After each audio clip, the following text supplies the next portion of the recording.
going to a concert or going to a museum, I'm trying to hold your attention for weeks and for many hours at a time. So how do I do that? So you really have to understand the process of what a novel means in 80,000 words, 300 pages, and how am I going to get you from page 1 to page 300, without putting a book down and say, oh, this sucks. 100%. When you had mentioned about the fact that your novel is writing itself and you're surprised by the outcomes on some of them, is it one of those things that all of a sudden you're writing, you've got a great character, and then you're just like, this guy's shit, I'm gonna kill him now, or you're just like, oh my god, he died, how the hell did that happen? How did you wake up one day and you wrote him out? I did that in the first book. One of my characters dies. I'm not going to say who it is because it's a big spoiler. But and people who read my book came to me going, "Why did you kill him? I loved him.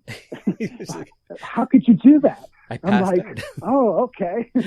How do I respond to that? It's not a real person, This is fiction." Yep. But they got so engaged with that person they were upset that I had them taken out. which people do get killed. You're gonna have to do a time travel segment in the sequel now. Well, you could do this. You could do that. That's for sure. I create my own world, so I could do whatever I want. You're doing it right when people are saying that, though. It means they've gotten so engaged with that character, or they kind of feel for that character that when they're upset, you're writing a damn good novel. That's what I thought. Yeah. I knew they were. Awesome. I knew they were engaged. They were definitely into the book, and they said, "I loved everything, but this is one thing I have a bone to pick with you." And I'm like, okay. You can never underestimate a good villain either. Somebody that people want you to kill. You know what I mean? And it finally happens. Right, but the villain has to have a touch of humanity. You have to have some empathy with the killer. You have to have some way. You can't have the twirly Q mustache villain anymore, or Dr. Evil who just wants to kill things just for the sake of blowing things up. You have to have villains who have a touch of humanity. So that creates much more interesting villains. And the same thing with the hero. The hero can't be the greatest thing. Superman. He also has to have fallibilities. He has to be insecure, perhaps, or have some sort of things he's afraid of, or he can't be perfect. So that's the idea too, is to humanize your characters. It's really interesting that you mentioned that, because recently a lot of the shows that I've seen, when you start seeing some villains and or the bad guy in this scenario, but because they have empathy, because they have that humanity, you start thinking like, this isn't a bad guy, or like this is, I actually kind of like this person, or you find a way of associating with that person to the point where the lines become blurred, and then that you're like, well, he's killed someone, but he's not a horrible person. And then when that character does get killed off, or when they get arrested, or whenever that outcome is, you're torn. And I think that's kind of like, it's the new thing, right? I mean, because now maybe there's that flip-flop between the villain isn't necessarily the bad guy, and the good guy isn't always so good. That is exactly sort of the premise of Bomb Squad. So Bomb Squad is a historical fiction novel, takes place in New York City, and right at the beginning, right before America gets involved in World War I. So I call it the Clash of the Patriots. There's two German-American men who have immigrated to this country. One is Dr. Harold Schwartz. He's the administrator of Ellis Island Immigrant Hospital, the most prestigious hospital in the whole country. And he runs it. That's what all the immigrants come through, the steerage, the third-class passengers come through Ellis Island when millions of them coming in the early 1900s, millions and millions, 3 or 4 million people a year were going through that hospital. So he was the administrator. He's also a German spy. And he was the one behind all these bombings that were going on right before we got involved in the war, because Germany was trying to keep us out of the war by causing distractions in our land. So they were blowing things up right and left. Dr. Schwartz and his father, who was a lifelong friend of Kaiser Wilhelm, the Kaiser of Germany, So they were trying to do these crazy things here, and the book begins with a big explosion on Black Tom Island, which was an island right behind the Statue of Liberty, an armaments depot, and they blew the thing up. And it was a tremendous explosion. Blew out windows throughout Manhattan, down the Jersey Shore, caused extensive damage to the Statue of Liberty. And that was how the book begins, with this explosion. And my other German American, a New York City police detective, is put on the case to try to figure out what is going on with all of a sudden, there's explosions happening, there's espionage going on in New York City. This was before we had CIA. The only intelligence service that was of any value was the British Secret Intelligence Service, called the SIS. So they came to New York City and they recruited my New York City police detective, Max Rothman, the German American, who's American patriot, to put together the bomb squad. And the bomb squad is made up of 5 German-speaking American patriots who are going to try to figure out what's going on with all these explosions happening in the New York metropolitan area. So we have 2 men, 2 German Americans, one Max Rothman, one Dr. Harold Schwartz, on 2 sides, right? So, we would look at Max Rothman looks at Dr. Harold Schwartz as the enemy. He's the evil one, right? But Dr. Harold Schwartz thinks he's the patriot. I'm loyal to the fatherland, and you're the evil one. So so we have 2 characters, but in each one's point of view, they're doing what they think is the right thing to do. They think they're on the right side of history. Of course, only one really ends up to be on the right side of history. And so it's a battle between these 2 patriots, clash of the patriots that I call it. And that's the synopsis of the bomb squad. Fantastic. Very cool. Very cool. Now, Neil, how long have you been writing?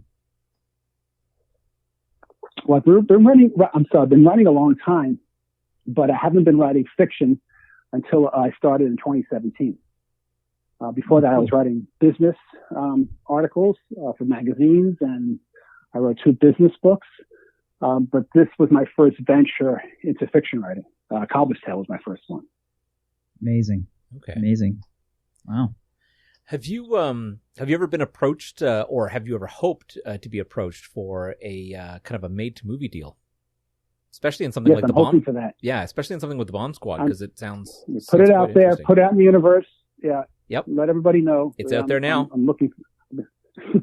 That's excellent. Yeah. Well, we've got a lot of producers and directors that have been on the show and hopefully still listening. So if you're listening, hey, I'm hooked just from the synopsis. I think that sounds great. Yep.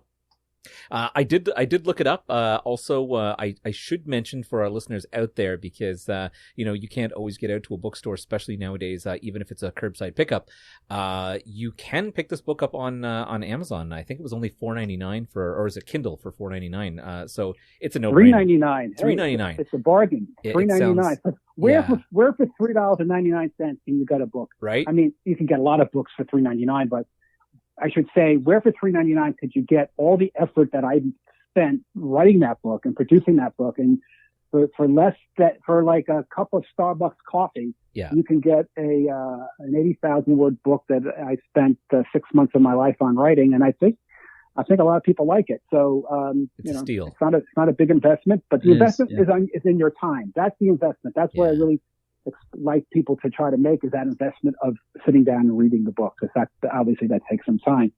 So that's where the real investment comes in. And I love the way you put that. It is literally a cup of Starbucks coffee. That's all it is. Here you can now have hours of entertainment in the palm of your hand for the cup of stuff, as opposed to the half an hour that it might take you to drink a cup of coffee. I mean, that's a steal. I mean, going to the movies is $15 a ticket for an hour? Yeah. Come on. Yeah. And let's be honest, the books are always better than the movie anyway. So if this does turn into a movie deal, you definitely want to make sure you read the book first. Yes, right.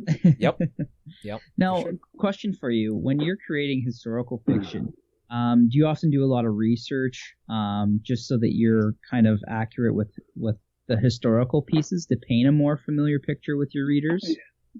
Yeah, once I pick an era that I'm going to write in, I'll do research about that time period. Right now, I'm writing a book about Nome, Alaska in 1900, the gold rush in 1900. Mm-hmm. So I'm reading about what happened up there. The gold was discovered by these 3 lucky Swedes that found gold. An amazing amount of gold off Anvil Creek, which is a little inland off the shore. And they became multimillionaires, the 3 of them. But what really happened is that down on his luck miner found gold on the beach in the sand in Nome. And it was like he was pulling gold out of the sand. It was like, it wasn't placer mining and blasting and trying to go, breaking your back type of labor, trying to, find gold out in the rivers or the creeks. This guy just found it in the sand. Before you know Amazing. It, 30,000 people are in Nome, Alaska, where there was nobody before. There was literally nobody there. Next thing you know, 30,000 people living there. You got 200 saloons. You got Wyatt Earp coming up, running one of those saloons during the summer of 1900. You have a book that was written about it called The Spoilers by Ray Beach about claim jumping. So what was going on back then in 1900 was these 3 lucky Swedes found this gold, but these smart-ass Washingtonians from Washington, D.C., senators and whatnot, say, hey, they're not U.S. citizens. They have no right to that gold. So they went up and sent someone up there, and they were doing called claim jumping, which is basically taking those claims away from them with government backing. So that's also part of the story that was going on back then. So so I'm doing all that research now, and it's going to be a sequel to Hope City. So Hope City is in 1898 in Alaska, mm-hmm. but in the town of Hope, and Nome takes place 2 years later. It's amazing what you can find on a beach. I lost my watch and a lot of pocket change, so I can imagine the person who found the gold was probably quite excited. But I did want to ask you, because a lot of your obviously your novels are historical pieces.